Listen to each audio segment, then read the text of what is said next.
So the way, like, you come in here like this and it starts it, or you can just press this and it will, and then a little thing it says, and it'll. Hold on, I think it shut it off same way.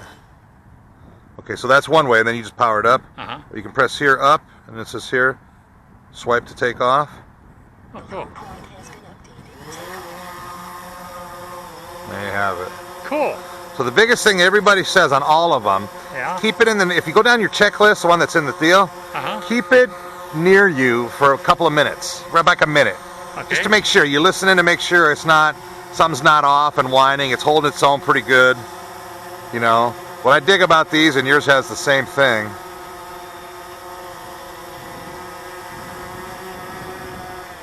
is watch the gimbal.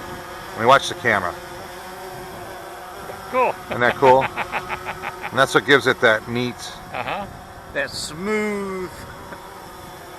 That's a. Wait. That's a.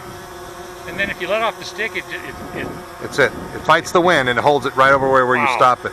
So here we are looking at us now. I'm gonna go ahead and start the video. All right. So we are starting the video in 3, 2, 1. And it starts here recording. Okay. Son of a bitch. Probably should have. What? Probably should have brought the damn umbrella now that I think. Who'd have thunk it a few minutes ago? So.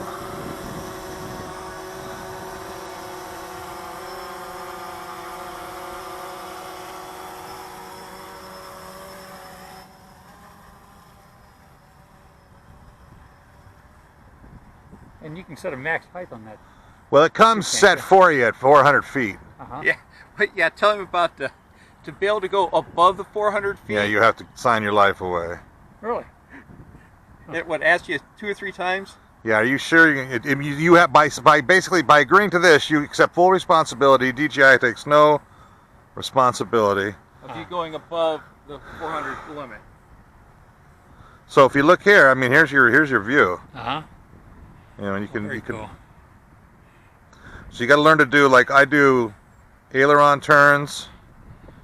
Like we talked about before, we were going to bank it a little bit. Now the problem is with this, you can't tell because I don't have it set right. There are ways to set it in Lightbridge, and yours is probably the same way though, where you can. Right now, if I make a hard left turn, all you see on the thing here is a flat turn. You don't see it actually banking like that. You know what I mean? Right. Because the gimbal holds the camera steady. God, it's like. You know what I mean? So, but you can set it to where it'll give you It'll show you a plan where it'll actually pitch on the thing. So when you bank, you'll see it bank like you're actually inside the cockpit. You know what I mean? You can set it to do that. I don't do it because the videos look better when it's stable. That's great. You just let everything and it stops. Yeah, you can sit in. There's no fluttering. I mean, it's like rock solid. Yeah. It's pretty amazing. Well, Oh, see, man. when we were at that. So take a look. So here we are. Yeah. So here we can bring it down, and there we are. Cool. Here we are, everybody. Now you can't pivot the camera left or right, just up and down. Now you right? pivot it by doing it, but however, one of the things that it does, I'll show you this.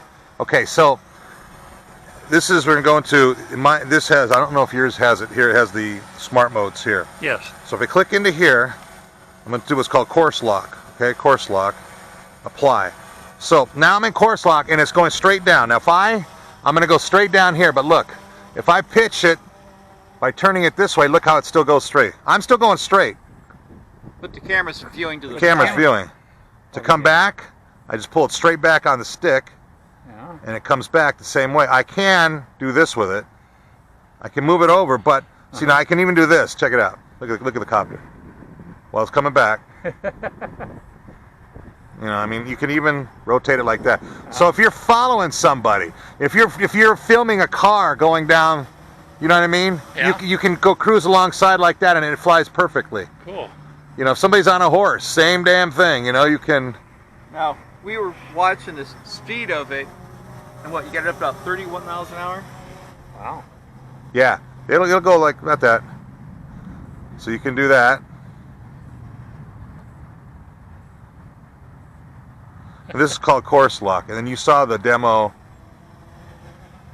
on the orbit one. So I'm gonna go. So then to exit this mode, you press exit. You want to, and this says it will start to hover after you hit confirm.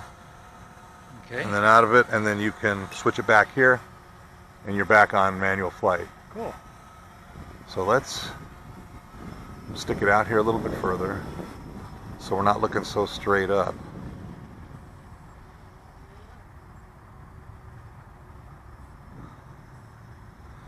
Camera up, 75%, 78% battery. Let's go up and see what we can do here. Look for a low cloud. They're pretty much everywhere. All right, so there's max Now, climb. how fast is it It's climbing? climbing 11 miles an hour straight up. You see the telemetry on the bottom down here? 270 feet, 300 feet. Yep. Distance is the same. Almost 400 feet. So you got a bypass to go past 400? Yeah, I've lost it. I wasn't like, where is that? it's straight up. Yeah. Oh, there it is. 500 feet, coming up 600. 600 feet. Looking at the freeway. Coming up to 700 feet. Keep an eye on any aircraft. Yeah. Oh, I was looking. See if there's any. We got 18 satellites. We still got a solid GPS. 900 feet. You're about right in the middle of the opening of clouds. Terrific.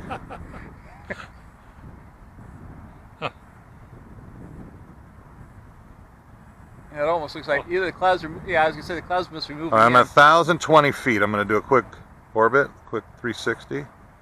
Yeah, you're still below it. Yeah, I can see it. Like I say, that cloud over here looks like it might be a little bit lower because it's a little bit darker. But I don't know if you want to go into it. No, I don't want to even drive it around. I'm just going to go straight up and straight down. Getting a little break up sometimes in the thing. Let's bring it straight down, looking at us. I lost it. There we are, looking. That's Oh, us. there it is, That's okay. us looking straight down from there. Yeah. You see it with the cloud up behind it. 69% battery. Still got 18 satellites. 1,021 feet. Let's push it up a little bit more. See what we can do. So your left gimbal, like on mine, it stops in the center. And you Yeah. push it to go up, stop in the center. And 1,100 feet. Yeah. And then bring And it then- down, bring it Right. down. Okay, cool. Be careful on your vortex ring state when you start coming down though, because they tend to fall out of the sky because they're heavy. Yeah. So you got to bring All right, I'm going to hold it a right little there. slow. I'm going to go up You gotta 13. be close to those clouds because it looks like they're almost drifting into it. I'm at 1,300 feet. I'm losing weak signal. I'm coming back Yeah, down. I lost it. It's in the clouds. Coming back down. Is it? Should be right over here someplace. Oh, no, right here. But behind us? Yeah. See it? No, but I'm going to lose my balance here. So. Yeah, I know that feeling. I'm going to drive it forward Oh, I then. see it now. Is it behind us? It to our up. It's going to our right. Heading toward the freeway. I lost track now. Right. They're just right there. Okay. Coming down, 1,000. Close to those dark clouds, though. 900 feet.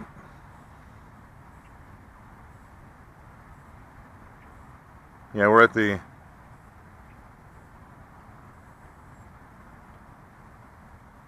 800 feet. So when it starts to get down where it's manageable, I'm going to start pushing it forward and then making a Now, turn. What altitude are you at? 700 feet. It looks like you're driving really fast. Yeah, it is. It's coming down 7 miles an hour. I lost track of it. That right there, Rich. He's going out toward the west. Looking at the building with the hole in it. Oh, okay. Okay. I thought that was a bird. Now he's heading Doing a south. pretty good clip there. Coming over the dirt here.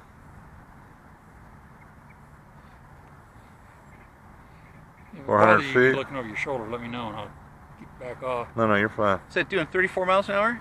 Yeah, Wow. because we're coming down.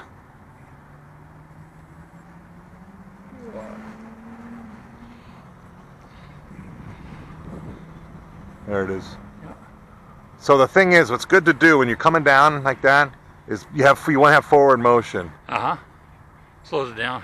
No, it keeps you from losing lift. Oh, okay. Even regular helicopters have the same issue. They hover for too long, and you lose lift.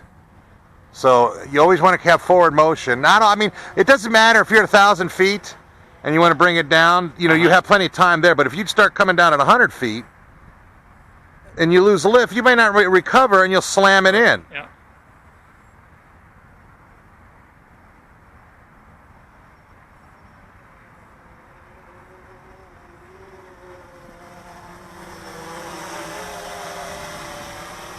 Pretty cool, huh? Yes, it is. That's slick. It's like, oh, I'm so glad I picked mine up now, even if I'm not ready to mess with it. Yes, indeed. I noticed this. So here we are. It doesn't drift like the other ones do. Yeah. Yeah. We're the Price Street Flyers. All right, 52%. You want to take it for a spin, Bill? No. You sure? Oh, yeah, I'll wait until I practice on mine. I won't feel so bad if I break it. That's all right. No, my hands are still sweaty from yesterday. It's like, unless you really screw up, you're not going to fuck it up, because if you let it go that, it stops where it's at. Yeah. And Just it gives you a chance to recover. like I was telling Rich, don't, like our good friend Roger, you know, the other one, the X380, did the same thing. He's flying in a park, and he flew it into a tree.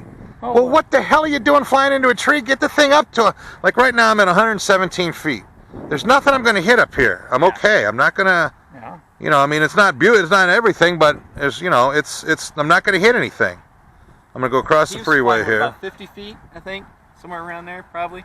I like to, you know, if I'm going to go distance flying like this, plus it also helps on your radio reception, get up to 140, 150 feet. I noticed when I was playing around on mine, it has what they call a beginner's mode. Yeah, Which and that's 97 feet or something like that. You don't get very far, and you can't get in too much trouble. I never even clicked it on for mine. I've never thought it was a beginner, so I didn't. But it's not a bad thought to. Thank you. Right there? Yeah. It's not a bad thought, man, to, you know, run in beginner's mode for a while just to feel it out. Oh, the cloud, perfect. Man, I can hardly wait to get mine all updated and Yeah. calibrated and shit. It's got some sort of calibration mode. See, I'm at 1,700 feet away now. That's about. I don't like to take it too far because I've run into issues. So I'm gonna turn it over the field here. Well, if I remember right, I thought that it had a range of like 2 miles. Mile and a quarter. I mean, 1.2 miles. But yeah. Oh, I thought it was farther than that for some reason. It's like 2,000 meters. so here's this building we were talking about. See it? Oh yeah, cool. So as I come over, I'll drop the Drop down into it. gimbal. No. to a reverse orbit on the inside. There's the. Hey, There what's it that is. guy doing with the secretary? Excuse me while I whip this out. We lease this office, you're gonna clean that up, right? Yeah, I know that guy in the socks. And here we are here. Fly right over our head.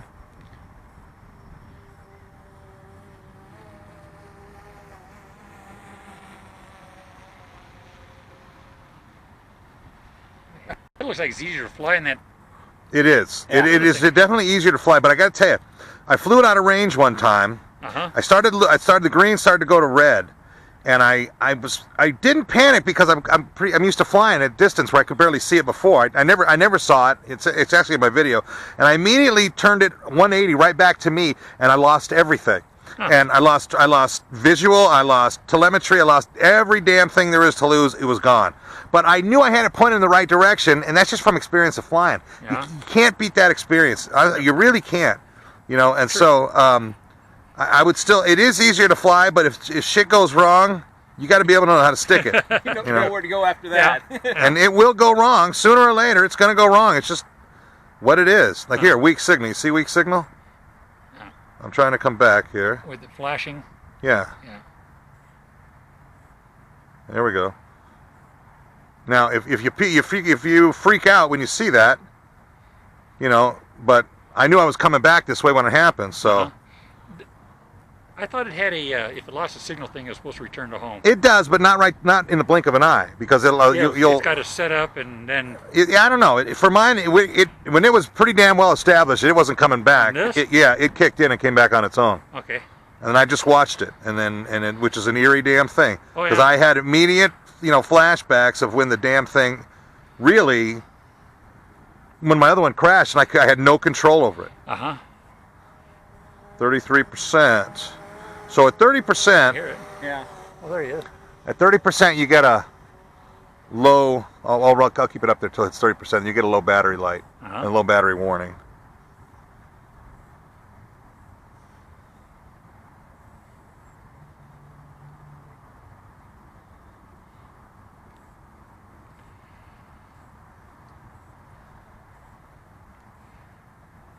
$31. There it is. It just told you. Yep. Cool. So we're going to plant it home and hightail it back here. Now, at what percentage does it kick into auto return? 10%. It'll come. It'll pretty much land wherever the hell it is. Should be coming right at us. Yeah. Wherever the hell it is. It's right here. Where? There it is. Oh, there he is. Where'd you come up with that picture? That kid fishing? Somebody put on one of those drone things. I thought it was just classic. I mean, you can tell it's a phantom. Yeah. Some kid was fishing in some lake or something or other, and he snagged, reeled it in, and it was you could tell it was a phantom, just dirt caked onto. Filthy. Been at the bottom of the lake God knows how long. Well, it was funny because on, what was it, Craigslist? There was a guy who was selling a controller for a Phantom. He goes, you can have the controller and an extra battery. The Phantom's in the bottom of Lake Mead. That is slick as all get out. Isn't that cool? There it is. So I got one. You can see it's down to one thing on the battery. So it's definitely in low battery time.